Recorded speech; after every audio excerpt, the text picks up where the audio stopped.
रणछोड़, छलिया, रसिया, लंपट, चरित्रहीन, राधा वल्लभ, क्या क्या आक्षेप नहीं लगाए कृष्ण पर। क्या कृष्ण जी चरित्रहीन थे? क्या कृष्ण जी नहाती हुई गोपियों के कपड़े चुराते थे? आपने एक भजन सुना होगा, मनियारे का वेश बनाया, श्याम चूड़ी बेचने आया। आपने कभी सोचा क्या वाकई में कृष्ण जी ऐसे थे?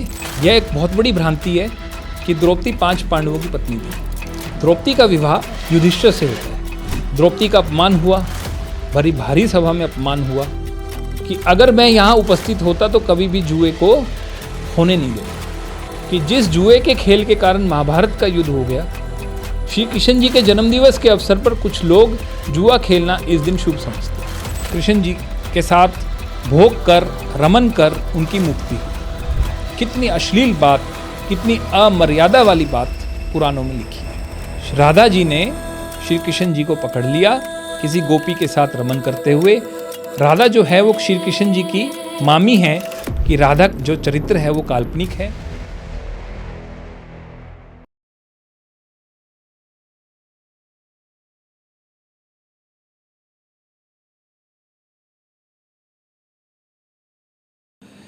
क्या कृष्ण जी 16,000 पत्नियों के पति थे? क्या कृष्ण जी नहाती हुई गोपियों के कपड़े चुराते थे? क्या कृष्ण जी मनियारे थे जो गलियों में चूड़ी बेचते थे? क्या कृष्ण जी चरित्रहीन थे जो कुब्जा के साथ समागम करते थे? क्या कृष्ण जी डरपोक थे जो उन्हें रणछोड़ नाम दिया? क्या कृष्ण जी चोर थे जो माखन चुराते थे? यह सब कृष्ण जी के गुण नहीं है, यह सब कल्पना है। इस सब को जानने के लिए आज का ये वीडियो देखिए। नमस्ते मित्रों, मैं डॉक्टर विवेक आर्य। आज इस वीडियो में मैं कृष्ण जी के विषय में चर्चा करूंगा। जन्माष्टमी का पर्व आ गया है। आप सब बड़े हर्ष और उल्लास से कृष्ण जन्माष्टमी बनाएंगे। सदियों से हम बना रहे हैं, पर कृष्ण जी के बारे में हमें कुछ शंकाएं हैं। आपने कभी सोचा क्या वाकई में कृष्ण जी ऐसे थे? नहीं, आपने कभी नहीं सोचा होगा। इस वीडियो में आज हम इसी विषय पर चर्चा करेंगे।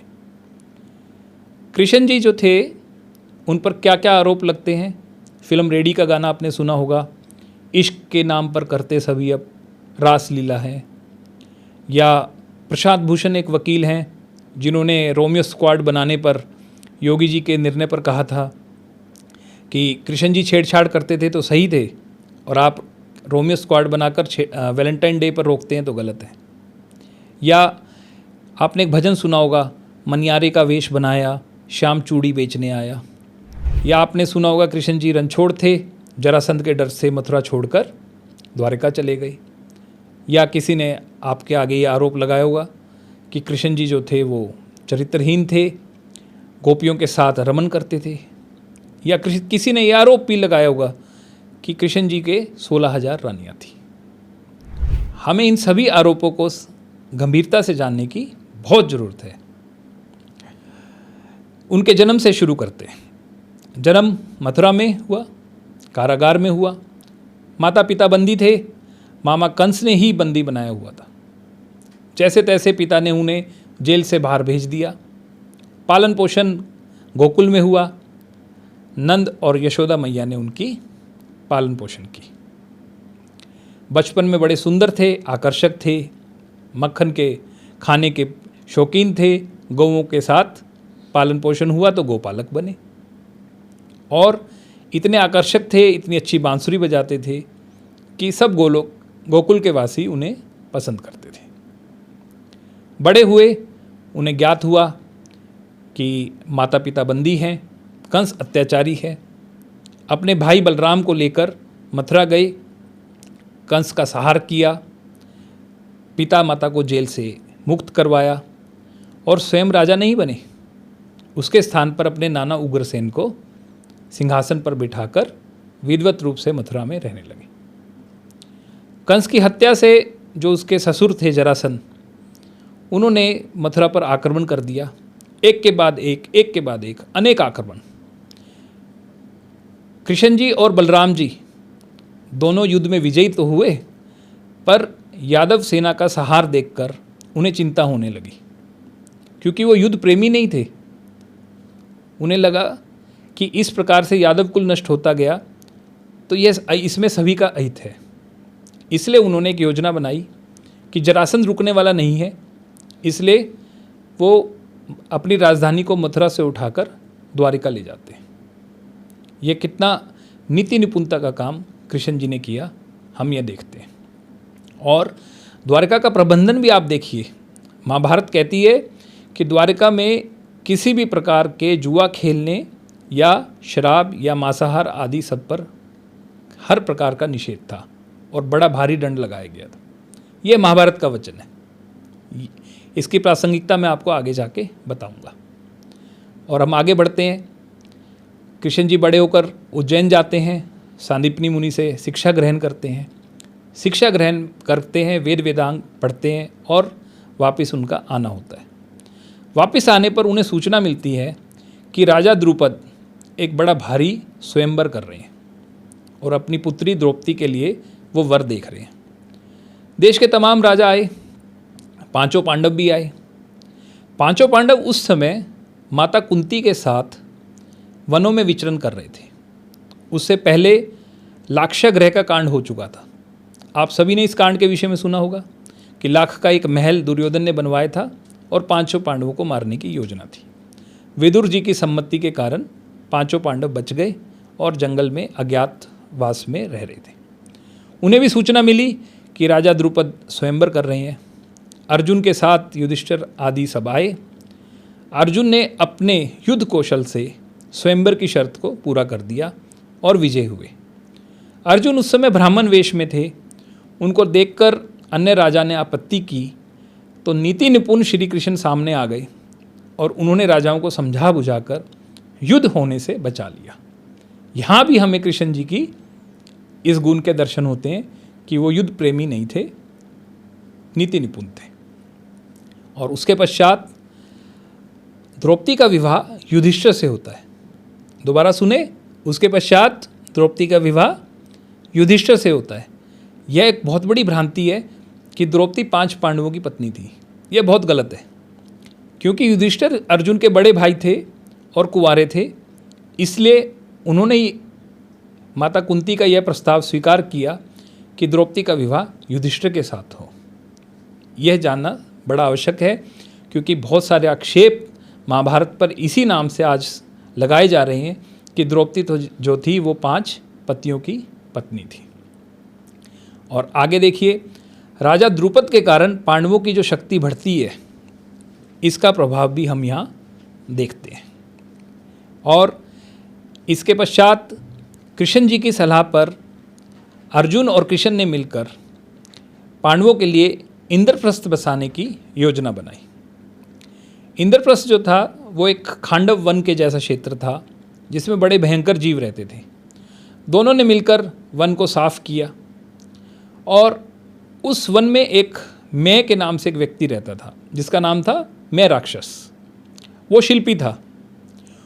उसको प्राण रक्षा के बदले में इंद्रप्रस्थ बनाने का प्रस्ताव श्री कृष्ण जी ने दिया और उसने अपनी कुशलता से बड़ा सुंदर भवन बनाकर, राजमहल बनाकर दिया। यह भी कृष्ण जी की एक नीति निपुणता थी कि जंगलों में भटक रहे पांडवों को न केवल विवाह हुआ युधिष्ठिर जी का, उसके अलावा उन्हें एक राजधानी भी मिल गई। और इससे आगे बढ़िए, इंद्रप्रस्थ में बसने के पश्चात राजा युधिष्ठिर ने यह निर्णय लिया कि मैं राजसू यज्ञ करूँगा। क्या करूँगा? राजसू यज्ञ करूँगा। और इस यज्ञ में देश के तमाम राजाओं को, सन्यासियों को, ऋषि मुनियों को, सबको बुलाया गया। और इस यज्ञ में सबने अपने अपने कार्य बांटे थे कि कौन क्या कार्य करेगा। श्री कृष्ण जी ने स्वेच्छा से, महाभारत कहती है कि राजसू यज्ञ में सभी आगंतुकों के पैर धोने का कार्य लिया था। देखो, इससे हमें कृष्ण जी के विनम्र चरित्र का, उनकी विनम्रता का पता चलता है कि वो कितने डाउन टू अर्थ थे, कि यज्ञ में जितने ऋषि मुनि और राजा आदि आ रहे हैं उनके चरणों को धोने का कार्य श्री कृष्ण जी ने अपने ऊपर लिया था। और राजसू यज्ञ में एक नियम होता है, और वो नियम ये होता है कि जो वहाँ पर उपस्थित जितने लोग हैं, साधु महात्मा आदि सब कोई है, उन सब में जो सबसे ज़्यादा गुणवान है उसको यज्ञ का अर्घ्य दिया जाएगा। यह नियम उस काल में था। तो भीष्म जी ने सलाह दी कि महाभारत काल में उस समय में अगर कोई व्यक्ति उस पूरी सृष्टि में सबसे गुणवान है तो वो हैं केवल और केवल हमारे श्री कृष्ण जी। और इसलिए श्री कृष्ण जी को इस अर्घ्य को देने की घोषणा हुई। तभी श्री कृष्ण जी से चिढ़ने वाला व्यक्ति जिसका नाम था शिशुपाल, उसने इस कार्य का विरोध करना शुरू कर दिया। उसने श्री कृष्ण के विषय में अपशब्द बोलने शुरू कर दिए और हमारे विचारशील श्री कृष्ण, शांत प्रिय श्री कृष्ण, नीति निपुण श्री कृष्ण, स्थिर चित्त श्री कृष्ण उस समय बिल्कुल मौन रहकर उसकी व्यर्थ की बात को सुनते रहे, उसकी अवहेलना करते रहे। और अंत में उन्होंने उसे दंड देने का निर्णय किया और अपना सुदर्शन चक्र निकालकर शिशुपाल को यमलोक पहुंचा दिया और उसके पश्चात राजसूय यज्ञ संपन्न हुआ। यहाँ हमें श्री कृष्ण जी के चरित्र के कितने गुणों के दर्शन होते हैं आप ये देखिए। और इससे आगे हम चलते हैं। पांडवों में एक कमी थी, वो थी जुआ खेलने की। और जो शकुनी था वो इसे भली भांति जानता था। उसने पांडवों को जुआ खेलने के लिए बुलाया और उस जुए के बदले में पांडवों का शोषण हुआ। द्रौपदी जो थी युधिष्ठिर जी की पत्नी थी, उसको भी पांडवों ने दांव पर लगा दिया। पहले इंद्रप्रस्थ को दांव पर लगा दिया, चारों भाइयों को दांव पर लगा दिया, स्वयं को दांव पर लगा दिया और अंत में द्रौपदी को भी दांव पर लगा दिया। और इसका परिणाम ये हुआ कि पांचों पांडवों को जो था कौरवों का गुलाम बनना पड़ा और द्रौपदी का अपमान हुआ, भारी सभा में अपमान हुआ। श्री कृष्ण जी किसी प्रकार से उस दौर में जब यह सब कांड हो रहा था हस्तिनापुर पहुंचते हैं और वो यही कहते हैं सबसे पहले कि अगर मैं यहाँ उपस्थित होता तो कभी भी जुए को होने नहीं देता। वेदों में एक मंत्र आता है कि हे मनुष्य, खेती कर, जुआ मत खेल, यानी कि प्रोडक्टिव काम करो, जुआ मत खेलो। यह वेद का स्पष्ट उपदेश है। और आज विडंबना देखिए कि जिस जुए के खेल के कारण महाभारत का युद्ध हो गया, श्री कृष्ण जी के जन्मदिवस के अवसर पर कुछ लोग जुआ खेलना इस दिन शुभ समझते हैं। यह कितनी बड़ी भ्रांति है। हम आगे बढ़ते हैं। श्री कृष्ण जी के कारण पांडव बच तो गए पर उन्हें अज्ञातवास मिला। 13 वर्षों के लिए वो फिर से वनों में चले गए। पर वन में जाकर भी श्री कृष्ण जी की सलाह पर पांडव चुप नहीं बैठे। उन्होंने पांडवों की शक्ति को बढ़ाने के लिए कार्य शुरू कर दिया। जैसे सुभद्रा जो थी वो श्री कृष्ण जी की बहन थी। सुभद्रा का विवाह अर्जुन के साथ करवाया और इस विवाह को कराने में भी श्री कृष्ण जी का हाथ था। यादव जो थे वो विरोध में थे, पर बलराम और यादवों को श्री कृष्ण जी ने अपनी नीति निपुणता से समझाकर सुभद्रा का विवाह अर्जुन के साथ करवाकर पांडवों की शक्ति का वर्धन किया। यहाँ भी हमें श्री कृष्ण जी की नीति निपुणता दिखती है। और 1 वर्ष के लिए अज्ञात काल में जब पांडव गए तो उन्हें राजा विराट के यहाँ पर रुकने का प्रस्ताव भी श्री कृष्ण जी ने दिया था। और इसकी परिणति भी हम देखते हैं किस प्रकार होती है कि राजा विराट की जो पुत्री है उसका विवाह, उत्तरा का विवाह भी अभिमन्यु के साथ होता है। यहाँ भी राजा विराट जो हैं वो पांडवों के एक प्रकार से संबंधी बन गए और इससे भी पांडवों की शक्ति बढ़ी। तो हम देख रहे हैं कि धीरे धीरे श्री कृष्ण जी के कारण पांडवों की शक्तियों का वर्धन हो रहा है। अज्ञातवास समाप्त होने के पश्चात युधिष्ठिर जो थे उनको वापस से इंद्रप्रस्थ मिलना चाहिए था, पर दुर्योधन जो था अपने अभिमान के कारण पांडवों को उनका अधिकार देने से हट जाता है, मना कर देता है। तब एक और प्रस्ताव भेजा जाता है कि आप 5 पांडवों को केवल 5 गांव दे दीजिए। तब दंभ और अभिमान से भरा हुआ दुर्योधन कहता है कि मैं एक सुई की नोक के बराबर भी भूमि पांडवों को नहीं दूंगा, चाहे इसके लिए वो युद्ध कर लें। और इस प्रकार से कुरुक्षेत्र के युद्ध की पृष्ठभूमि बनने लगती है। श्री कृष्ण जी इस बात को समझते थे। उन्होंने कहा कि युद्ध होगा तो देश का अहित होगा, इसलिए उन्होंने विचार किया कि मैं शांति प्रस्ताव लेकर हस्तिनापुर जाता हूँ। श्री कृष्ण जी हस्तिनापुर जाते हैं। रास्ते में वो जब संध्या हो जाती है, एक विवरण मिलता है कि रास्ते में जब संध्या हो जाती है तो वो रुकते हैं और ईश्वर की स्तुति, प्रार्थना और उपासना करते हैं। कितना सुंदर वर्णन मिलता है। जब वो अर्जुन के साथ होते हैं, महाभारत में एक अन्य स्थान पर ऐसा प्रसंग मिलता है कि जब वो अर्जुन के साथ होते हैं तो कहते हैं अर्जुन को, अर्जुन रथ रोको, संध्या का समय हो गया है। शाम को बैठकर वे दोनों यज्ञ करते हैं और ईश्वर की स्तुति, प्रार्थना और उपासना करते हैं। यह प्रसंग हमें बताते हैं कि श्री कृष्ण जी कितने बड़े ईश्वर भक्त थे, वेदों के विद्वान थे। हस्तिनापुर जाकर श्री कृष्ण जी दुर्योधन को समझाते हैं, धृतराष्ट्र को समझाते हैं, पर तब भी दुर्योधन उनके प्रस्ताव को स्वीकार नहीं करता। दुर्योधन उन्हें भोजन करने के लिए एक बार आमंत्रित करता है अपने घर पर। तो श्री कृष्ण जी जो हैं वो क्या कहते हैं कि जिससे प्रीति ना हो उसके घर पर आपातकाल ना हो तो भोजन ग्रहण नहीं किया जाता। यह कहकर श्री कृष्ण जी विदुर के घर पर, विदुर की झोपड़ी में जो है भोजन ग्रहण करने चले जाते हैं। यहाँ भी हमें श्री कृष्ण जी की नीति निपुणता के दर्शन होते हैं कि आप जिससे प्रीति हो उसी के साथ ही मेल व्यवहार करो, जिससे प्रीति ना हो उससे मत करो। पर अभिमानी और दंभी दुर्योधन श्री कृष्ण जी के प्रस्ताव को ना स्वीकार कर उल्टा उन्हें बंदी बनाने का प्रयास करता है। और तब श्री कृष्ण जी अपने शौर्य से, अपने बल के दर्शन उनको कराते हुए कहते हैं कि अभी मैं चाहूँ तो आप सबका संहार कर सकता हूँ। आप जो कार्य करने की सोच रहे हैं आप बहुत गलत कर रहे हैं।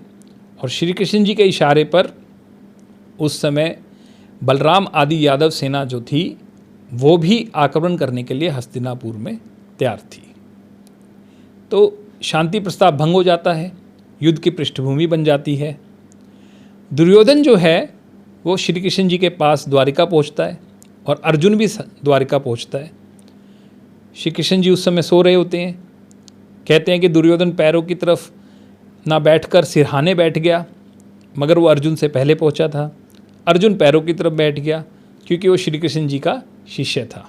वो श्रद्धावश श्री कृष्ण जी के पैरों की तरफ ही बैठना चाहता था। उनकी आँख खुलती है, उनकी पहली दृष्टि अर्जुन पर पड़ती है और फिर दुर्योधन को देखते हैं। फिर अर्जुन को कहते हैं कि आप मुझे पहले अवश्य दिखे, पर दुर्योधन का यहाँ पर आना पहले हुआ। इसलिए वो दुर्योधन को ही पहले नारायणी सेना यानी यादवों की सेना और स्वयं श्री कृष्ण, इन दोनों में से एक का चुनाव करने के लिए कहते हैं। और साथ में ये घोषणा भी करते हैं कि मैं युद्ध में हथियार नहीं उठाऊंगा। यहाँ पर उनके श्री कृष्ण जी के अहिंसा व्रत के हमें दर्शन होते हैं कि वो हिंसा में विश्वास नहीं रखते थे, अहिंसा को मानने वाले थे। इस पर दुर्योधन अपनी प्रकृति के अनुसार 5 लाख नारायणी सेना को अपने साथ ले लेते हैं और अर्जुन जो हैं वो केवल और केवल श्री कृष्ण जी के सानिध्य को प्राप्त करते हैं। और यही सानिध्य आगे चलकर युद्ध में हमें पांडवों को विजयी बनाने के लिए दिखेगा, क्योंकि श्री कृष्ण जी का जो मोटिव है वो एक ही है कि धर्म की स्थापना और अधर्म का नाश। युद्ध शुरू होने से पहले धृतराष्ट्र संजय के साथ एक और चाल खेलते हैं। वे जानते थे कि युधिष्ठिर जो है उसकी प्रवृत्ति वैरागी है। वो युधिष्ठिर के शिविर में संजय को भेजते हैं समझाने के लिए कि क्या आप अपने भाई बंधुओं के साथ लड़ोगे, क्या आप ऐसा सिंहासन लेना पसंद करेंगे जो आपके ही कुल के रक्त से, खून से सना हुआ हो। इस तरह की बातें सुनकर यह निश्चित था कि युधिष्ठिर जो थे वो हथियार छोड़कर जंगल जाने की बात सोचने लगते। पर वहाँ पर कृष्ण की उपस्थिति देखकर और कृष्ण के समझाने से युधिष्ठिर ने अपने विचार को टाल दिया।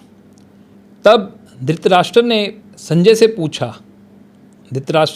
से पूछा कि आपके प्रस्ताव के बावजूद यह कार्य क्यों नहीं हुआ। तो संजय उन्हें कहते हैं, जहाँ पर योगेश्वर कृष्ण है वहीं पर धर्म है, वहीं पर नीति है, वहीं पर ध्रुव नीति है, वहीं पर विजय है। यह बात जो है संजय स्पष्ट रूप से धृतराष्ट्र को कहते हैं। युद्ध शुरू होता है। श्री कृष्ण देख रहे हैं अर्जुन जो है वो मोहवश में जा रहा है।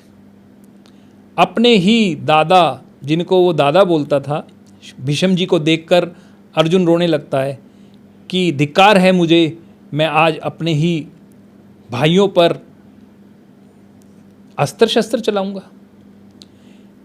श्री कृष्ण जी अर्जुन की मनोस्थिति को समझ जाते हैं और वो उसे मनुष्य जीवन के कर्तव्य इनका बोध कराते हैं। और यही उपदेश जो युद्ध शुरू होने से पहले श्री कृष्ण जी ने दिया, गीता का उपदेश कहलाता है।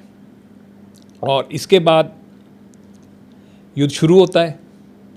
श्री कृष्ण जी देखते हैं कि युद्ध में अर्जुन जो है वो भीष्म जी के ऊपर हथियार अच्छे से नहीं चला रहा, वो स्नेहवश उनके ऊपर हथियार नहीं चला रहा, जबकि भीष्म जी अपने बाणों से पांडवों की सेना का सहार पे सहार कर रहे हैं।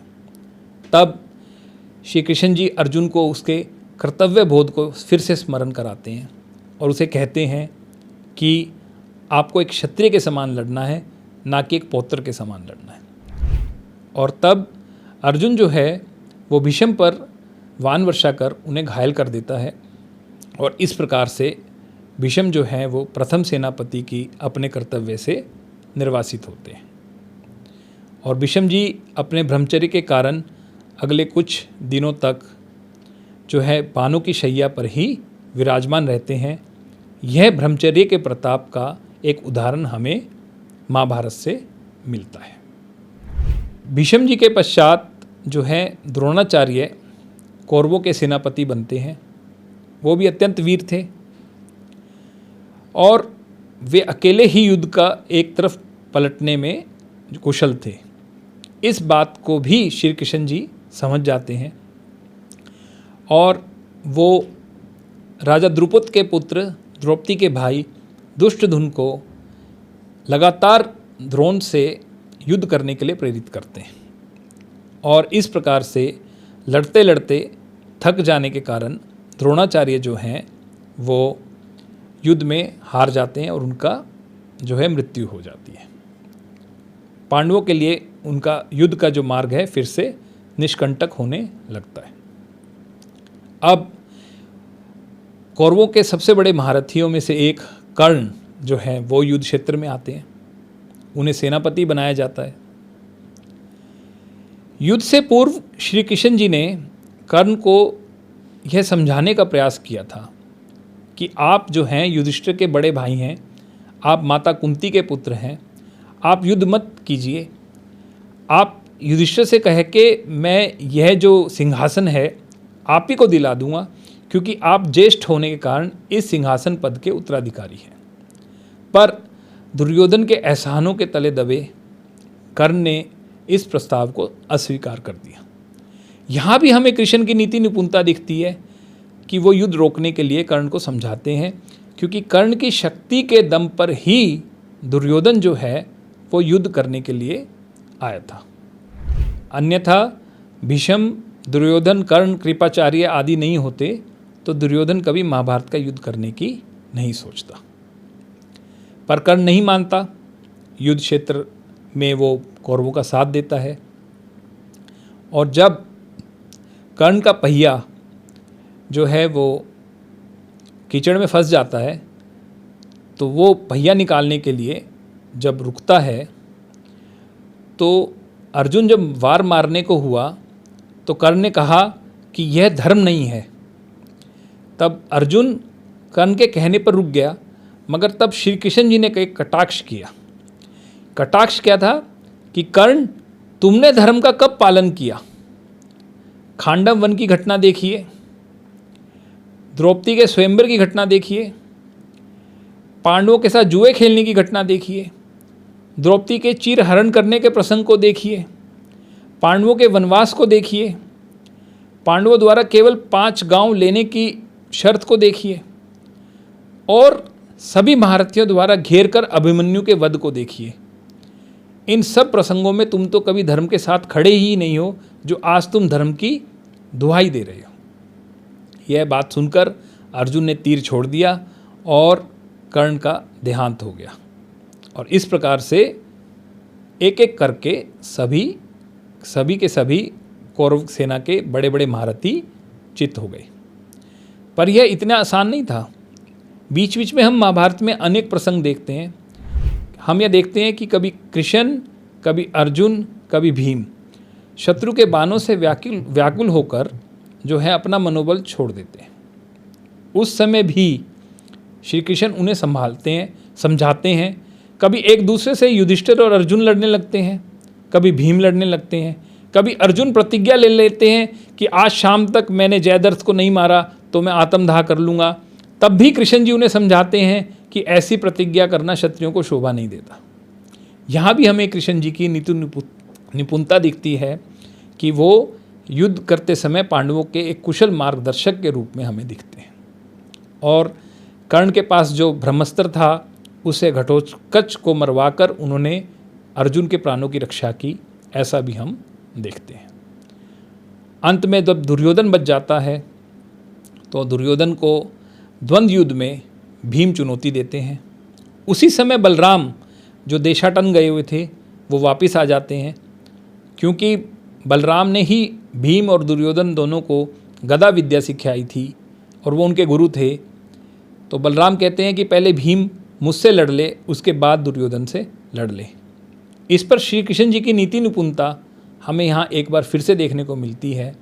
वो कहते हैं कि जब युद्ध का काल था तब आप चले गए, अब युद्ध निर्णायक मोड़ पर है, अंत होने वाला है, अनेकों क्षत्रिय मारे जा चुके हैं, तब आप युद्ध के निर्णय को लेने में व्यवधान कर रहे हैं। और उनकी नीति निपुणता के कारण बलराम जो थे वो वहाँ से चले जाते हैं और दुर्योधन का अंत कर दिया जाता है। और इस प्रकार से महाभारत के युद्ध का पटाक्षेप होता है। तो हम यहाँ कदम कदम पर हम देखते हैं कि श्री कृष्ण जी जैसा स्थिर प्रज्ञ व्यक्ति जो है, नीति निपुण व्यक्ति, शांत प्रिय व्यक्ति, अहिंसा का संदेश वाहक, कुशल चरित्र, ईश्वर में विश्वास रखने वाला, यम आदि सिद्धांतों का पालन करने वाला व्यक्ति जो है वो पांडवों का कुशल मार्गदर्शक है। और ऐसे कृष्ण का जो है महाभारत में वर्णित ऐसे कृष्ण का हमने कैसा स्वरूप बना दिया? रणछोड़, छलिया, रसिया, लंपट, चरित्रहीन, राधा वल्लभ, क्या क्या आक्षेप नहीं लगाए कृष्ण पर। और इन सब आक्षेपों का वर्णन कहाँ पर मिलता है? महाभारत में नहीं मिलता। इन सब आक्षेपों का वर्णन हमें पुराणों में मिलता है। आप ब्रह्मवैवर्त पुराण उठा के देखिए, भागवत पुराण उठा के देखिए, पद्म पुराण उठा के देखिए। इनमें क्या लिखा है? विष्णु पुराण कहता है कि जो गोपियाँ थी वो घर वालों के रोके भी नहीं रुकती थी और कृष्ण जी के साथ रमन करने के लिए भाग जाती थी। भागवत पुराण कहता है कि जो गोपियाँ थी उनके मान सम्मान को रखने के लिए कृष्ण जी ने उनके साथ रमन किया। पद्म पुराण तो इससे भी एक आगे बढ़ गया। उसने कहा कि त्रेता युग में जब श्री राम दंडक अरण्यक गए तो वहाँ पर उनके सुंदरता को देखकर ऋषि मुनि उन पर मोहित हो गए। इन्हीं ऋषि मुनियों ने द्वापर युग में गोपियों के रूप में जन्म लिया और कृष्ण जी के साथ रासलीला कर, कृष्ण जी के साथ भोग कर, रमन कर उनकी मुक्ति हुई। कितनी अश्लील बात, कितनी अमर्यादा वाली बात पुराणों में लिखी है। और ब्रह्मवैवर्त पुराण तो इससे भी अमर्यादित भाषा का प्रयोग करता है। वो कहता है कि एक बार गोलोक में राधा जी ने श्री कृष्ण जी को पकड़ लिया किसी गोपी के साथ रमन करते हुए, तो उन्हें शाप दिया कि तुम द्वापर में जाकर फिर से अवतार लोगे और तब जाके तुम्हारी निवृत्ति होगी। यानी श्री कृष्ण जी का अवतार जो है वो एक शाप के कारण हुआ, ऐसा ब्रह्मवैवर्त पुराण कहता है। आपको जानकर आश्चर्य होगा कि पूरी की पूरी महाभारत में कहीं भी राधा के नाम का वर्णन नहीं है। राधा का वर्णन पुराणों में मिलता है और राधा जो थी उनके साथ 3 प्रकार के संबंध श्री कृष्ण जी के हैं। पहला, गोलोक में राधा जो थी वो कृष्ण के वामांग से पैदा हुई थी, इसलिए वो उनकी पुत्री कहलाई। गोलोक में जो राधा के पति हैं उनका नाम रायन है और रायन श्री कृष्ण से पैदा हुए, इसलिए वो उनकी पुत्र वधू कहलाई। और धरती पर गोकुल में राधा जो है वो श्री कृष्ण जी की मामी है, क्योंकि रायन जो है उनकी कृष्ण जी की माता यशोदा के भाई हैं, इसलिए राधा जो है वो उनकी मामी हुई। ये 3 संबंध हमें मिलते हैं। इनके आधार पर यही धारणा बनती है कि राधा का जो चरित्र है वो काल्पनिक है। महाभारत में उसका कोई वर्णन नहीं मिलता है। जो भी चरित्र है वो एक प्रकार से पुराणों के आधार पर बना है। इसलिए इस मिथक के कारण राधा का नाम लेकर राधा वल्लभ आदि जो श्री कृष्ण जी के नाम प्रसिद्ध कर दिए गए हैं, ये सब गलत है। गोपियों का नाम लेकर रासलीला करने वाला, कुब्जा का नाम लेकर समागम करने वाला और गोकुल के अंदर नहाती हुई स्त्रियों के कपड़े चुराने वाला, ये जितने भी आक्षेप हैं ये सब के सब निराधार हैं। इनका कारण जो है वो पुराण है। महाभारत में इनका कोई वर्णन नहीं है, इसलिए ये छोड़ देने लायक है। श्री कृष्ण जी महाराज पर 36 वर्षों तक शोध करने वाले बंकिम चंद्र चटर्जी ने लिखा है कि श्री कृष्ण जी महाराज की केवल एक पत्नी थी और उनका नाम था रुक्मणी। क्या नाम था? रुक्मणी। और महाभारत में वर्णन मिलता है कि श्री कृष्ण जी ने जो रुक्मणी के साथ विवाह किया था, उस समय उस विवाह के पश्चात भी 12 वर्षों तक बद्रिक आश्रम जाकर उन्होंने ब्रह्मचर्य का पालन किया था।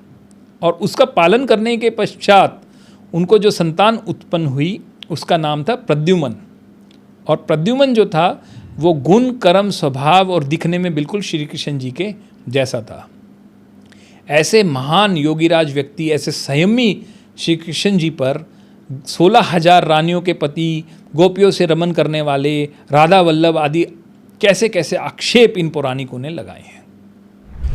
आर्य समाज के संस्थापक स्वामी दयानंद जी जो है श्री कृष्ण जी को मान देते हुए लिखते हैं सत्यार्थ प्रकाश में कि देखो श्री कृष्ण जी का जो चरित्र है वो कितना अनुपम है। वो आपत पुरुषों के समान है और जितने भी जो दोष उनके ऊपर लगाए गए हैं उन सब का कारण भागवत आदि पुराण है। अगर ये भागवत आदि पुराण नहीं होता तो श्री कृष्ण जी के सदृश महापुरुषों की कभी भी निंदा नहीं होती। कितना सुंदर वचन स्वामी दयानंद ने बोला है। और डॉक्टर संपूर्णानंद, जिनका आपने नाम सुना हो, जिनके नाम पर काशी में संस्कृत विद्यापीठ है, वो भी इसी बात को मानते थे कि श्री कृष्ण जी की केवल एक पत्नी थी, उसका नाम रुक्मणी था और वो योगीराज थे, ना कि लंपट थे। ये जो पाखंड है ये क्यों फैलता है? ये पाखंड तब फैलता है जब हम ईश्वर को मनुष्य बना दें और मनुष्य को ईश्वर के समान बना दें। यानी कि जो ईश्वर है हम उसके अवतार के रूप में मनुष्यों को प्रचलित कर दें और जो धरती पर मनुष्य हैं, जो गुरु आदि हैं, इनको हम ईश्वर के समान मानने लगे, तब यह पाखंड फैलता है। यह लाला लाजपत राय जी का कहना है। मित्रों, आज हमने श्री कृष्ण जी पर यह चर्चा की। हमने यह प्रमाण देकर सिद्ध किया कि श्री कृष्ण जी जो थे वो महान योगीराज थे। कृष्ण जन्माष्टमी को बनाने का जो उद्देश्य है वो श्री कृष्ण जी के समान गुणों को ग्रहण करना है। महाभारत में ही एक प्रसंग मिलता है कि महाभारत युद्ध के पश्चात जो यादव थे उनके अंदर शराब पीने का और जुआ खेलने का यह दोष आ गए और इसी दोष के चलते एक दूसरे के साथ युद्ध करके उनका नाश हो गया और यादव कुल का नाश हुआ। यह बात आज के समय में जो युवा हैं उनके लिए अत्यंत जानने योग्य है कि आप अगर श्री कृष्ण जी के भक्त हैं तो किसी भी प्रकार के नशा जुआ आदि से, व्यभिचार से दूर रहें। और एक प्रसंग मैं आज के परिप्रेक्ष्य में भी कहना चाहूँगा। अभी हाल ही में एक उत्तर प्रदेश के इटावा में घटना हुई, जिसमें एक गैर ब्राह्मण कुल उत्पन्न कथावाचक ने जब ब्राह्मण परिवार में जाकर कथा की तो कुछ लोगों ने यह आक्षेप किया कि एक गैर ब्राह्मण कुल उत्पन्न व्यक्ति कथा कैसे कर सकता है। आप श्री कृष्ण जी के जीवन को देखें। सांदीपनी मुनि के आश्रम में पढ़ते हुए श्री कृष्ण जी के जो सबसे अभिन्न मित्र हैं उनका नाम है सुदामा। कृष्ण जी यादव कुल उत्पन्न है, सुदामा ब्राह्मण कुल उत्पन्न है, और दोनों में ऐसी मैत्रेयी है कि श्री कृष्ण जी भूख लगने पर सुदामा के भी चावल ग्रहण कर लेते हैं, और बाद में जब सुदामा अपनी निर्धनता के कारण कृष्ण से जाकर मिलते हैं तो कृष्ण उनके जो कष्ट हैं उनको बिना बोले दूर कर देते हैं। ये क्या दिखाता है कि जो महापुरुष हैं वो जातिवाद से ऊपर उठकर हैं। हमें इसी प्रसंग के महाभारत से यह शिक्षा लेनी चाहिए कि चाहे कथावाचक ब्राह्मण कुल उत्पन्न हो, चाहे गैर ब्राह्मण कुल उत्पन्न हो, चाहे यादव हो, चाहे अन्य कुछ हो, मगर वो सुदामा और कृष्ण के समान समाज के अभिन्न मित्र बनकर जो है इस समाज को आगे बढ़ाएं। राजनीति करने वाले लोग राजनीति करेंगे, पर आपको धर्म मार्ग से कभी भी विचलित नहीं होना है। जातिवाद जो है वो हिंदू समाज का सबसे बड़ा शत्रु है। श्री कृष्ण और सुदामा की जो मित्रता है वही मित्रता आज हमें अपने आपस में व्यवहार में लाने की आवश्यकता है।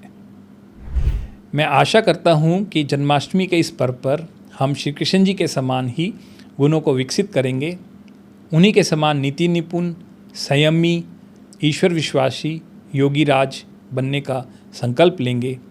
यही जन्माष्टमी पर्व को बनाने की सबसे उत्तम विधि है और इसी में सभी का हित है। धन्यवाद।